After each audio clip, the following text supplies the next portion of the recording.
A teenager has been arrested and detained for mental health after a major security breach at Windsor Castle, where the Queen has been celebrating Christmas.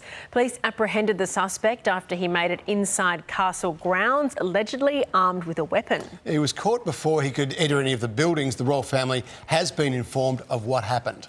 And Sunrise Royal editor Rob Jobson joins us now. Jobbo, morning to you. How worrying is this latest security scare? Because it wasn't just a weapon. We're hearing it was a crossbow. That's right. I mean, he got inside the castle grounds. It's alarming enough, the fact that he was armed with a crossbow, and that now the 19-year-old from Southampton in the south of England is being detained on mental health grounds. But the point of it is, it's obviously the thing that's really worrying is, of course, the Queen was inside and she was preparing to go to chapel that morning. Yes, the castle itself, we look at it and we think that once you got beyond those walls that you're inside, but really you're not.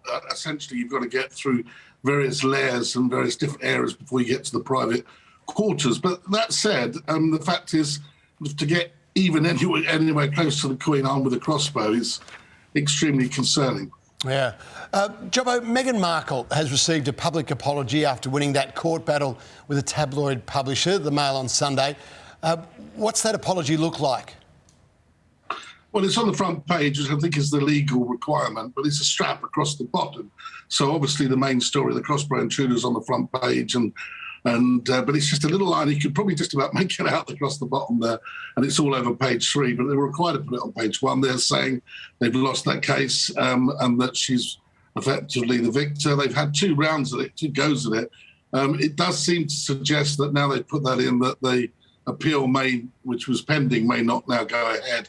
But it's been a bit of a bruising one for Meghan as well as for the paper. The paper has had to pay out quite a lot of money and millions of dollars in terms of the legal case and the lawyers' fees involved. But the reality is her reputation took a bit of a bruise too, because, of course, she was seen as somebody who forgot key evidence and key information that she, according to what they were saying in the court, that she misled the court. So I think it's been a bit of a bruising experience for both sides. Yeah, they might make those millions back by the number of people who go and buy the paper just to read the apology today, perhaps, Jobbo. Once again, COVID has thrown the Queen's festive plans into chaos. We saw that at Christmas. How will they be ringing in the new year? Well, normally, actually, they don't tend to spend a lot of time. When it comes to the new year, they tend to disappear. Prince Charles tends to go to Scotland, to Birk Hall, where he sees in the new year. But we're not sure what will actually happen with that, because they've got different restriction rules in place in Scotland than they do in England, and same as in Wales as well. So at the moment, I understand he's actually gone to Sandringham in Norfolk, and he may well spend the new year there. And others don't tend to come together for New Year. When they were there was for the at Sandringham, when the whole family's together. Even by the new year, they'd started to go their separate ways. And Jobbo, just quickly, the world is still talking about the Duchess of Cambridge and her surprise piano performance at Westminster Abbey. There's nothing she can't do, really. Well, that's what people were saying online, wasn't it? You know, that she's an accomplished pianist, a photographer, artist. I mean, so many things you can do. What I was amazed was how relaxed she looked when she was playing, and the reality is, of course, it's a very nerve-wracking experience. She didn't actually do it in front of a big audience.